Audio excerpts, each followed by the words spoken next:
Welcome back to the Commanders Declassified Podcast, your most enthusiastic podcast about the Washington Commanders. I'm lying. Look, we are ready to go, but it's been a little bit of a tumultuous week. We're going to talk about the Bears tonight. We got the Bears on Thursday, a very winnable game if you still have hope. But first, let me say what's up to the co-host, E. Diggity. Eric, what's up, man? What's going on, gentlemen? Are we in a better mood from yesterday or are we still in a funk? I'm in a bit of a funk, but that's kind of just how I roll these days. Yeah, Ron put us back in a funk, but we talked about that on another special episode that we will drop. Brian, how you feeling tonight? I'm feeling all right. I am over the stupidity of Sunday, so I'm a little bit better, but I'm nervous about this debacle that could be coming Thursday night.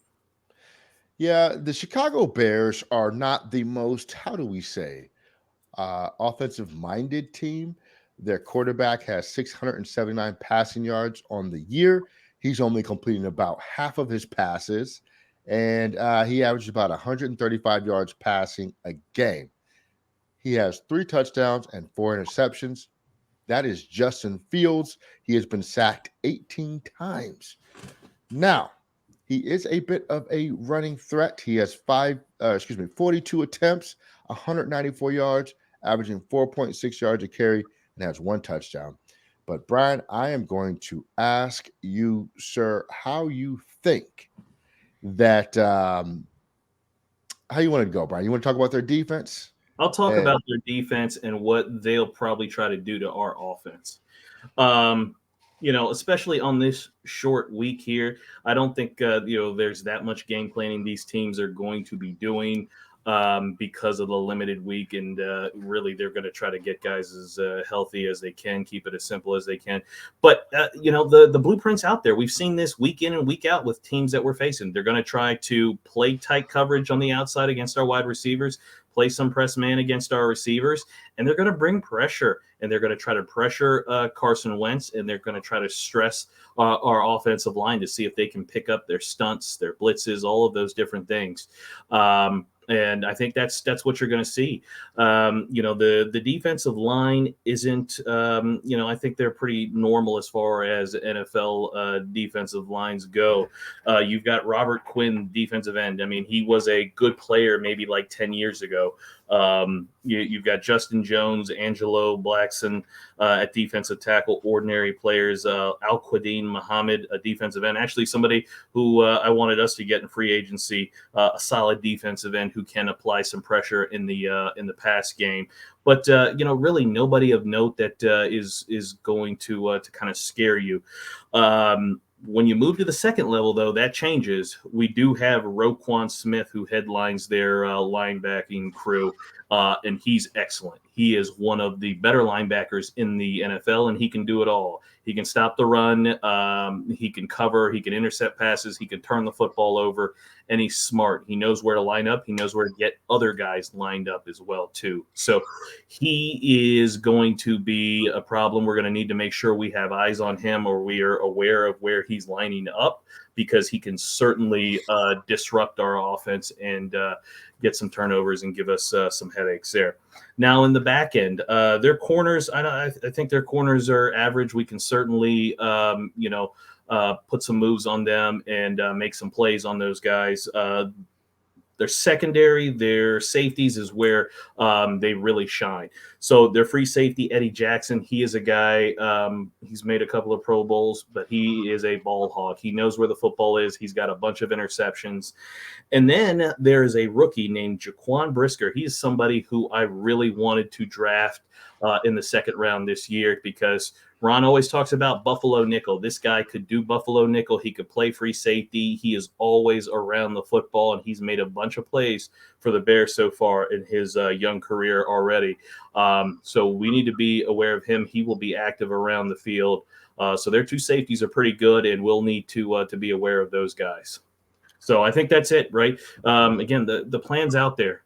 Play tight coverage on the outside, man coverage, press the receivers, and pressure Wentz. I mean, that's until we prove that we can stop that or we can combat it, teams are going to keep doing it to us because it works.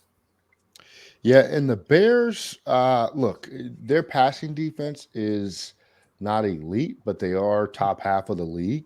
They don't give up passing touchdowns that frequently, but they don't have much of a pass rush either, which is a really weird mix when you think about it. So their pass rush is not that great. So you know what Scott Turner's probably thinking in his mind.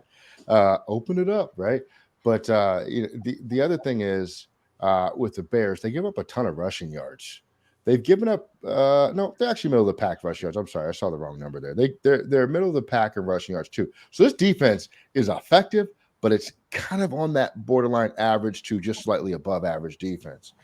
So there certainly should be some opportunities. You have to scheme to them, though. You have to scheme to their deficiencies. And I don't know that we have all the faith in the world that our offensive coordinator is going to do that. But we shall definitely see. Before we get to what the Bears offense is going to bring to the table, Eric, why don't we pay the bills? And do you want your mood music, or are you going to do it a cappella tonight? I need mood music. I'm hooked now on that. I gotta get my flow going. Okay, we're going to go into space with this track tonight. Whenever you're ready. Do the thing. Do the needfuls. Okay, I'm feeling this. Okay, we're good to go. The Commanders Declassified podcast is, as always, brought to you by our friends at Manscaped. Best and below the waist grooming products are precision engineered for your family jewels. Manscaped's performance package is the ultimate men's hygiene bundle. Over 6 million men worldwide trust Manscaped, and we've got an exclusive offer for you. CDP11 is the code. Commanders Declassified podcast 11 CDP11. That'll get you 20% off your order plus free worldwide shipping. Performance Package 4.0 has arrived. It is a game changer. Inside the package, you've got the Lawnmower 4.0, the Weed Whacker ear, nose, and hair trimmer, the Crop Preserver, Ball Deodorant, Crop Reviver Toner, Performance Boxer Brief, and a travel bag to contain it all in. The 4th generation trimmer, Lawnmower 4.0, features cutting-edge ceramic blades to reduce grooming accidents, and they got the advanced skin-safe technology. The Lawnmower 4.0 is waterproof. Use it in the shower. It's got a spotlight. You can use it in the dark. If you're so inclined, I would not recommend shaving anything down there in the dark, but do your thing. You do you. I'm just a guy on a podcast.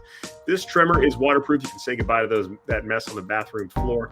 If you thought that was good, take your grooming to the next level with the Weed Whacker nose, ear, and hair trimmer. It's also waterproof, and it's got skin-safe technology, protects the inside of the nose from those little tugs and pulls. The Crop Preserver Ball Deodorant, Crop Reviver Ball Toner will change the way you approach your hygiene routine. Manscaped even threw in a couple of free gifts in their Performance Package 4.0. Boxers and the Shed Travel Bag, both very comfortable and useful. So bring your boxer comfort to another level. Bring your tote bag to the next level. Sorry, I got lost there.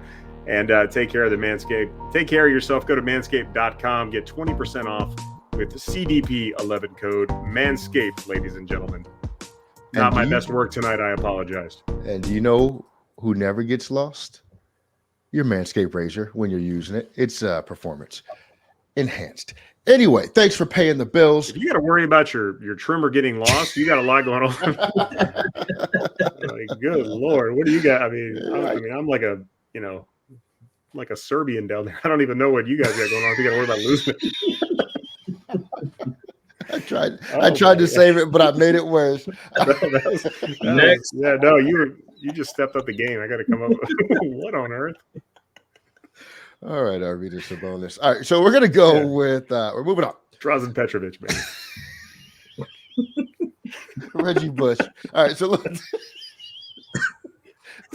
the Chicago. Oh my gosh! Looks like I got buckwheat and leg scissors. Yeah.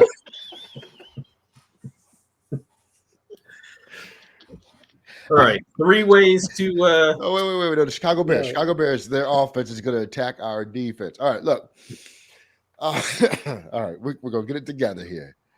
All right, so look, the Chicago Bears are not a tremendous offense. They don't complete a high percentage of their passes, as we said before. The one thing that they do is they try to push the ball down the field. It just doesn't work. They don't complete a high percentage of those passes, but their average yards per attempt is in the top 10 in the league. That tells you they try to move the ball. Now, oh my gosh, that gives you kind of reminiscent feelings about Scott Turner, right?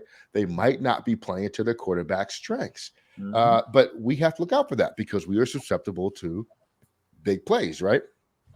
So I think that they're going to try to take advantage of that. They've seen the film against us. They're going to try to attack. Now, their quarterback has been sacked almost as many times as Carson Wentz. So that should tell you what their offense is like. There are certainly going to be opportunities for us to make some plays. They don't have a lot of passing touchdowns whatsoever. I believe they only have 3 on the year. So they're not really a threat in that particular category. Don't worry, Bobby McCain will fix that. Yeah, just thinking about that. Look, I think we'll be okay. They have thrown 4 interceptions this year, which is middle of the pack.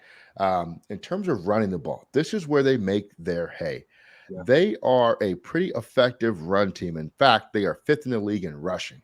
They have Herbert. They are featured by David Montgomery, and then their quarterback participates in the run game. This is what they're going to do. You know what this sounds a lot like? The game we just played against the Titans. The Titans are pretty similar in that respect. They got a couple of big plays, which made all the difference in the world, but they beat us on the ground consistently. When they were passing, we got pressure with our front four and with a couple of creative blitzes.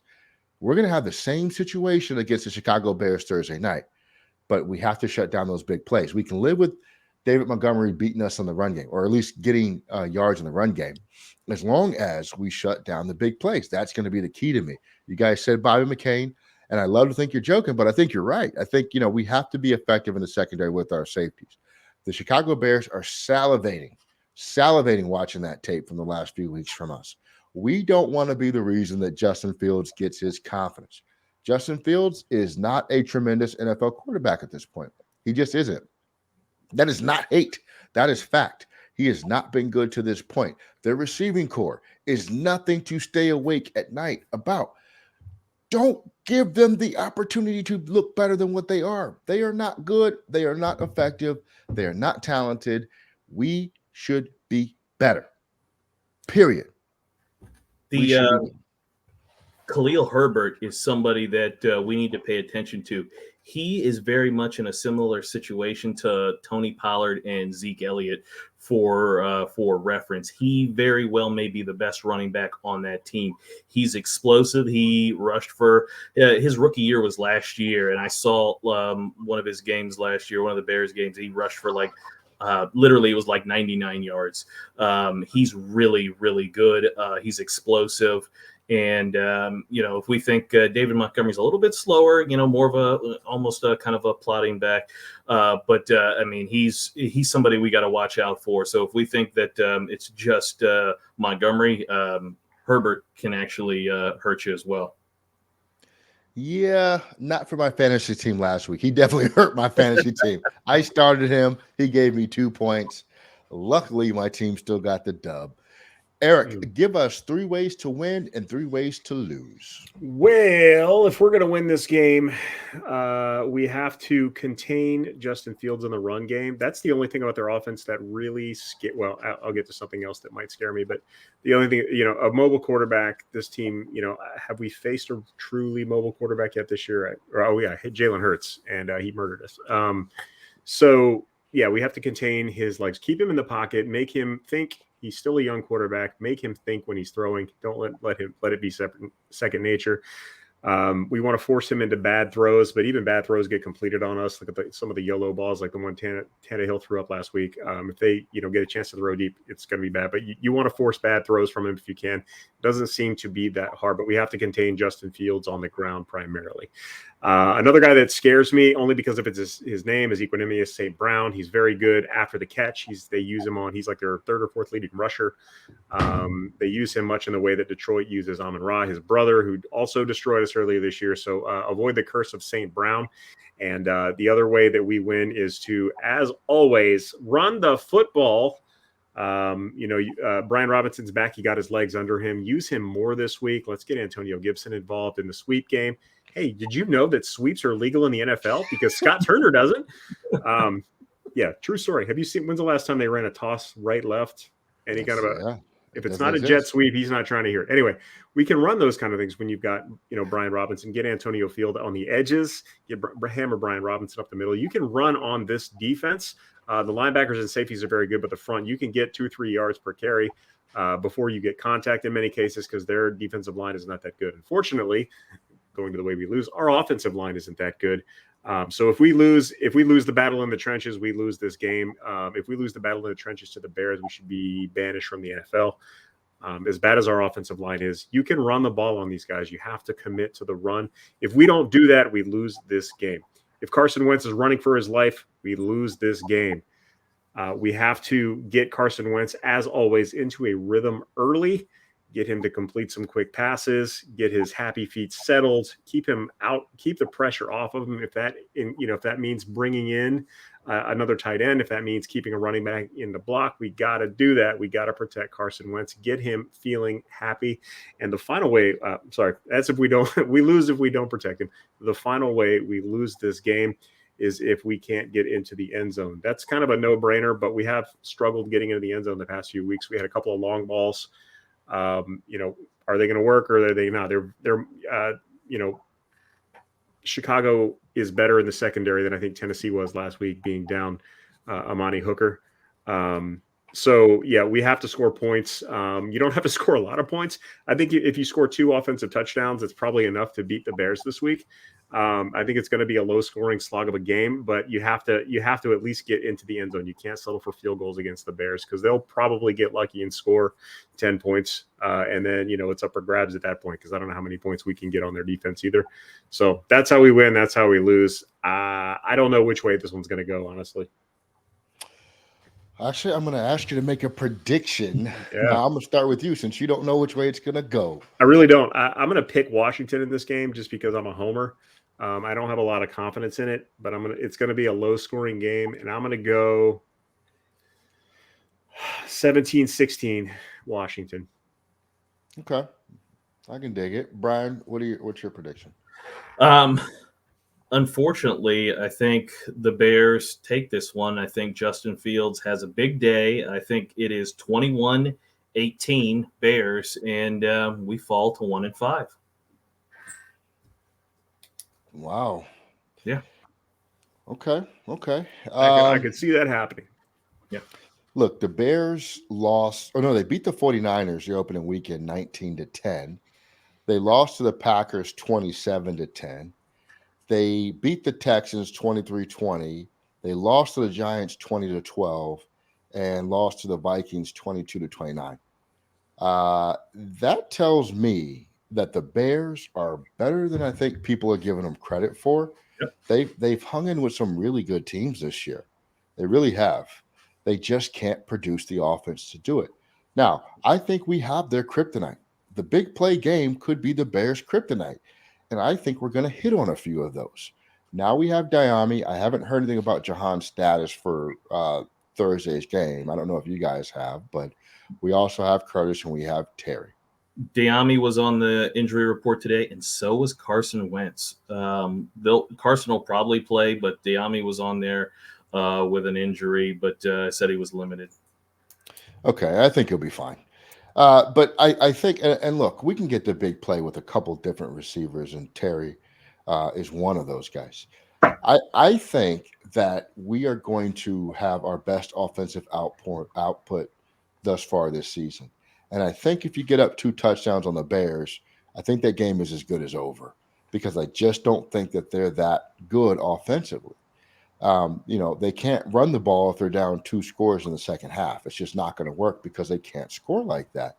So I think we get up early. We're going to find a way. I think it's going to be 28-11 Commanders over the Bears on Thursday night. And please keep in mind that on short weeks and Thursday night, wonky things happen. So our offense connecting is just the kind of wonky thing that I think we could use to really get by these guys. Their offense doesn't scare me at all. So I think it's going to be all right. Brian, do you think Brian Robinson Jr. plays back-to-back games on Thursday? Oh, yes, he plays. Hopefully they take him off the pitch count and just go ahead and wear him out, give him as many carries as they can. I think if they do that, then maybe we got a shot to win. You got 2 weeks off after this, basically. What, 10, 11 days off after this? Mhm. Yeah, running into the ground. Yeah, exactly. We saw news that Gibson might be back at returner. Does that excite you, Eric? Not as much as not having Dax Milne back there excites me. That's the best part. Yeah, no, I'd like to see what Antonio Gibson can do as a returner. It's the kick return has been like basically neutered in the NFL, so it's not the most exciting position anymore. But Dax Milne is just not going to get done. So if you can put Gibson back there, I'm all for it. Plus, he's on my fantasy team, and that's more yards. Can we trade Milne to New England for like a second round pick? Like I think that's their speed. Milne. Yeah. And then he become like a 10-time Pro Bowler. Yeah, exactly. Yeah. He'd have 1,000 yards right in like 3 games. Send him with his best friend of the Jets with Zach. Do that. I don't know if they're on speaking terms anymore. Turn on the soap opera. Let's see. All right. Like I said, I think we'll be successful. I think we'll have a good time. Any final thoughts, Eric? Get ready for another snooze fest this week. I don't think it's going to be as bad as the Thursday night game last week, but this is not a marquee matchup in the NFL as it was, 30 years ago. And there may be a lot of TVs clicking off by halftime, mine included, if things get ugly. Brian, final thoughts. Final thoughts. This will be an ugly game. The Bears struggle to score points, especially in the first half. We struggle to score points, especially in the first half. So this is going to be a rough game. I have it on good authority that the Bears are going to be wearing that orange uniform, the orange top and orange bottom. What are we wearing? I don't know. I bet we go all red or all white. Oh, okay. All right. So maybe black. I don't know. Yeah, you're going to have some ugly jerseys out there, low scoring, and there you go. So get ready. It's going to be a rough one. Maybe we go white on white. They're going orange on orange, which is just hideous. That's ugh. Yeah. Especially when black is in your uniform color. Just go black on black. Yeah. That would be the smart thing to do. But yeah. That's actually one thing I would love to thank Bruce Allen for. The one thing he did right was not allow them to wear the team to wear those like yellow uniforms on Thursday nights. Yeah, that was a good job, Bruce Allen, for that. You saved us migraine headaches from staring at those hideous uniforms. The highlighter uniforms. Yeah, just awful.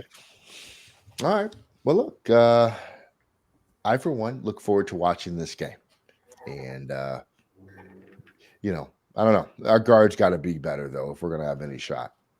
And they don't get a lot of sacks on the Bears team. I think this is one of our offensive positive performances. So if you're listening, Ellie was a positive guy tonight. Make sure you write that down before you come at me about being negative. No, but seriously, if you have made it this far, subscribe, tell your friends to tell a friend, buy something from manscaped.com, promo code CDP11, and then give it as a Christmas gift to your buddies, your best friends, or Arvydas Sabonis. All right. Anyway, we are out of here. Have a tremendous week, and we will catch you probably later in the week. Peace.